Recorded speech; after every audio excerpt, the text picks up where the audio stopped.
Mike Tyson is one of the most gifted boxers in history, and perhaps the most talented heavyweight. I want to fight, and destruct the world because I'm the best fighter in the world. Thank you very much, Larry. Thank you. The potential of the Iron Mike was so great that he could dominate the ring for many years. But despite all of his brutality and the aggressiveness he displayed, he was a person who needed very delicate psychological support. When Cus D'Amato and later Kevin Rooney were beside him, Mike was a real machine of knockouts. That's it. See, ain't no way he's going to hit you then, right? And remember, it's always good to throw the punch where you could hit him and he can't hit you. That's what the science of boxing is all about. Move your head. Keep the head down when you come up with the H. Keep your head down. Yeah, I mean, it's not coming up, but it's starting to come up. You can make it perfect. It's good, but it's not perfect. I don't trust anybody in general. I don't like people to know me at all. And I just recently trust him because the same much I trust him, I guess he trusts me. And he trusts me a lot. So, but no one really knows Mike Tyson. Nobody's really friendly with Mike Tyson. Why? Except Cus D'Amato. Hector Mercedes. We're in the Plaza Convention Center, Albany, and this is not going to take too long. We're in round one. Mercedes already in trouble. He is going down, is he? These big, swinging hooks to the body. Impressive professional debut from the man who so nearly went to the Olympics in Los Angeles. We're in round one. Well, we didn't get much of it early in the fourth. Can Tyson finish this? I think so. Now is the giveaway. Oh, the legs have gone. This is all over. Alderson down in this round. They survive as he goes down again at the bell.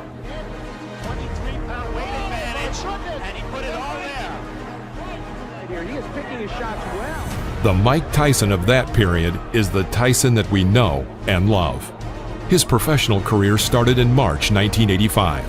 By the end of the year, Tyson had fought 15 times and won each of them by KO or TKO.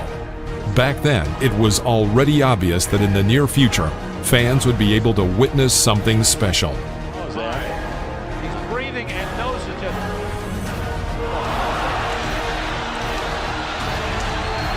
Tyson opens up again. A barrage of blood and Hosea goes down. The ref. Sharp right uppercut to the body by Tyson again.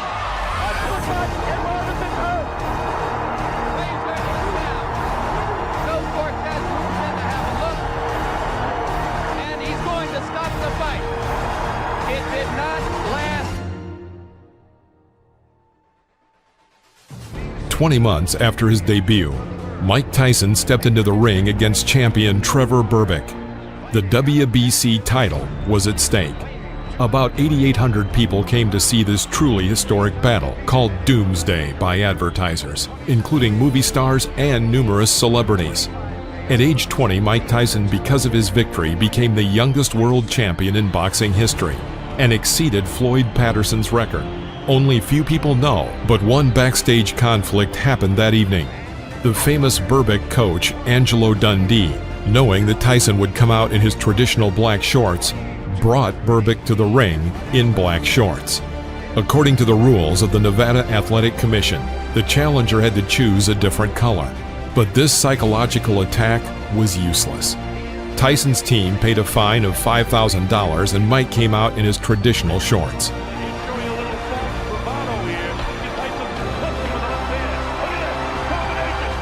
Tyson defeated him in 2 rounds and became the world champion. It was not a fight. It was an extermination. 3 times the champion fell to the floor after only 1 hit. Thus began a new era in world boxing, the era of Iron Mike Tyson.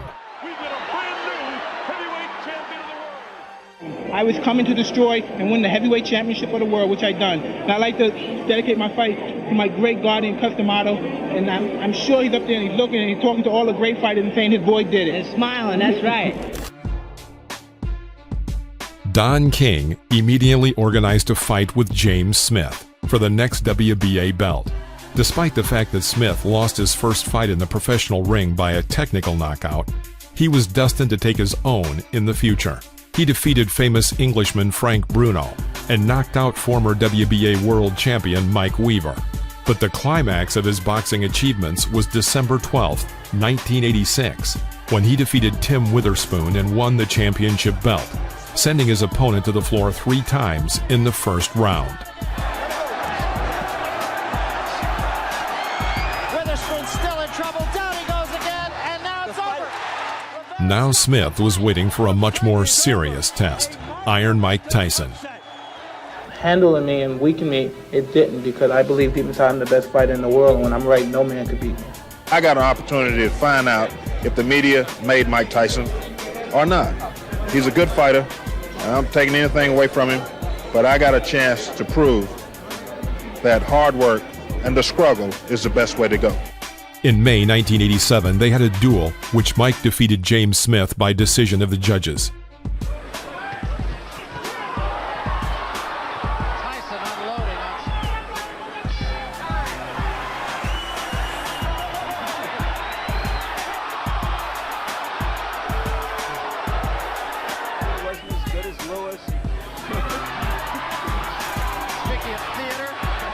According to the results of the battle, Mike Tyson delivered 317 hits, of which 191 hit their target, accuracy of 60%. Smith's results were 223 hits, 51 on target, accuracy of only 23%. It was the 28th consecutive victory for Mike Tyson, a victory after which he could already show off 2 championship belts. Mike Tyson versus Pinklin Thomas. The battle took place on May 31, 1987. At this point, Mike was the owner of the WBA and WBC belts. Thomas approached this match with a good track record of a series of 3 victories in a row and was considered a serious test for the 20-year-old Tyson. And at the beginning of the match, it seemed so. Thomas managed to cope with the pressure of Iron Mike for 5 rounds. However, in the 6th, 3-minute period, Tyson carried out a series of powerful uppercuts and hooks from both hands, some of which landed right on his opponent's jaw. Thomas stumbled, and then after another left hook, crumpled him to the canvas. He did not have time to get up before the end of the count, and the referee stopped the match. It's worth saying that before this fight with Mike Tyson, Thomas had never been knocked down. The corner cannot stop a championship. The next opponent was Tony Tucker, the IBF title holder. Since the beginning of his career in 1980 and over the next 7 years, Tony Tucker had not known defeat. In April 1987, IBF world champion Michael Spinks refused to defend his title against him and chose instead to fight Jerry Cooney for a higher fee. Tony Tucker had to meet James Buster Douglas in the fight for the vacant IBF title. To go. Tucker presses it. Looks like he's a punch away. You need more than one. And after 64 days, he was obliged to enter the ring against Mike Tyson in the final part of the tournament for the title of Absolute World Champion.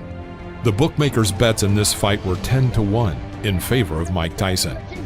Let's get it on. Come on. Right hand, but he took a right from Tyson. And another big right by Mike Tyson. And particularly for Tucker. The great left hand at the bell by Tyson. Ray, I hearken back to your fight with Marvin Hagler, where after the... And there was a big... And he took another rumor about Tyson's, or rather Tucker's right hand, that he had injured his right hand. The fight went the whole distance, and only for the 3rd time in his professional career, Tyson had to give the judges the right to decide the outcome of the battle. The judges were unanimous in their decision to give the victory to Mike Tyson. For the winner by unanimous decision, an undisputed heavyweight champion of the world, Iron Mike Tyson. Having lost his fight, Tony Tucker became the shortest-lived champion in history. At the age of 21, in his 31st fight, Mike Tyson becomes the undisputed world boxing champion. The last time this record had been broken was in 1979, when Leon Spinks triumphed over Muhammad Ali. Judging by the interview after the fight, Mike himself was not very pleased that he was unable to bring down his opponent ahead of schedule. Heavyweight champion, are you happy with the way you fought tonight? Not really, because I was trying my best to punch inside, but it just wasn't together today, and he was very intimidating. It was very tough. Was he a better fighter than you thought? It was very hard to tell because he did a great deal of holding. He threw very fast punches. It was true. And he really rocked you in the first round. Yes, he did. He was a very hard puncher. After Mike Tyson combined all 3 heavyweight belts, there arose a challenge to decide who the real champion was. First in line was Michael Spinks, who held the Ring Magazine title. The fight attracted great public interest and was called by promoters once and for all. The winner would leave the ring absolute and unconditional champion. In the summer of 1988, the long-awaited match took place and lasted only 1 round. Mike knocked out his opponent in the first round. Totally discombobulate a man who's Tyson off the ropes for advantage. Let's get moving. It's the first time Michael Spinks has ever been down in a professional fight. And he's down again and in serious trouble. A right hand. After this devastating defeat, Michael Spinks hung up the gloves and never entered the ring again.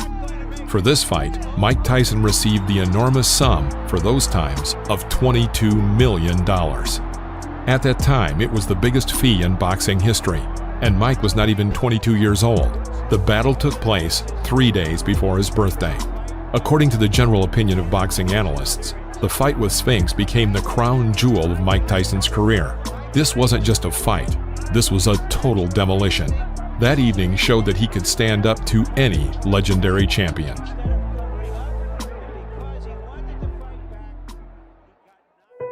I was going to rip his heart out. I'm the best ever. I'm the most brutal and vicious and most ruthless champion there's ever been. My style is impetuous. My defense is impregnable. And I'm just ferocious. I want your heart. I want to eat his children. Praise be to Allah. Tyson has a very special place in the history of boxing. He was a champion for 3 years and 3 months. But during that short period, he caught the attention of fans and the general public, even those who weren't interested in boxing at all. Why? Because people love knockouts, and Tyson had plenty of them in his professional record. But Tyson also had something bigger. Everyone was talking about Tyson's aura. It was really something powerful, frightening, but at the same time surprisingly attractive. People liked to observe these expressions of his aggression. Mike was an inexhaustible source of this pure and natural aggression, and the most amazing thing was that no one was disappointed if the battle ended quickly. Another important fact is that Iron Mike is the last super heavyweight in history who headlined the pound-for-pound ranking, and we, devoted fans, would like to remember him as the man which he was back then. Of course, in the 90s, he got a few memorable victories and was always in the top 10 best athletes in his weight class. But that still wasn't the Mike we used to know. Iron Mike, in his best shape, was not just in the top 10 best athletes, he was the top of the list. He was the king of his league, and everyone who came into his territory was scared to look him straight into the eye. We remember Mike as a tough, fearsome, and extremely fast super heavyweight. He gave us one of the most prominent epochs in boxing, and we say, thanks, Mike. That was unforgettable.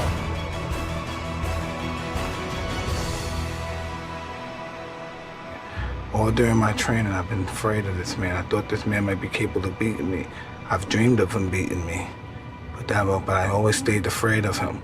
But as closer I get to the ring, I'm more confident. Once I'm in the ring, I'm a god. No one could beat me.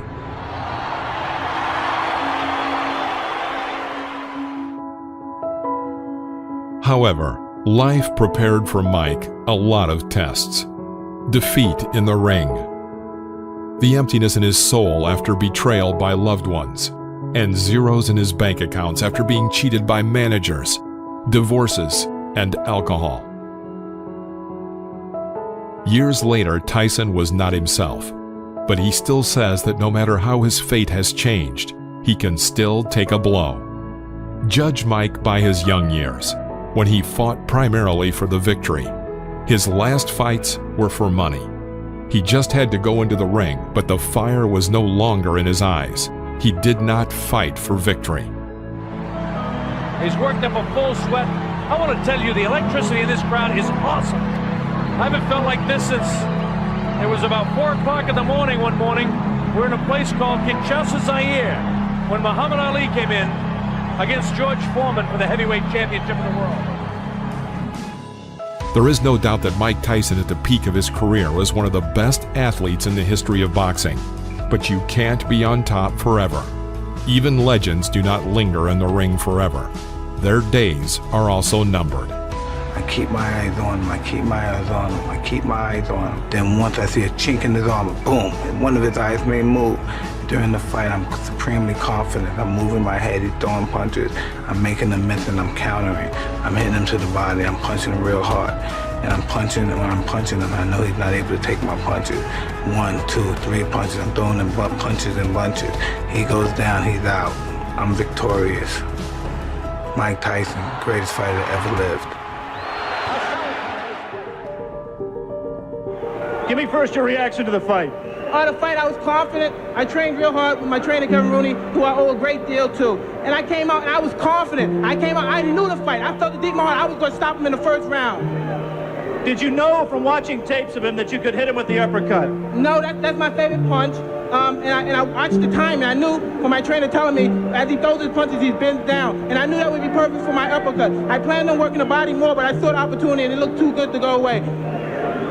In your mind, if your managers Jim Jacobs and Bill Caton and your trainer Kevin Rooney came to you and said, Mike, we think you're ready for a title shot tomorrow, would you agree with them at this point? Most definitely. Anytime if my manager and my trainer feel that I'm confident and they're willing to put me in a title and they're sure I could beat the champion, I'm sure I could beat them also. Of the 3 champions, who would you like to fight and why? I'd fight anybody my trainer put me in with because I'm confident I could beat any fighter in the world. What do you think of the 3 champions? They're all good fighters because you have to be a good fighter. You can't take nothing away from them to become the champion. But I'm confident I'm ready, and I'm ready when my trainer tells me.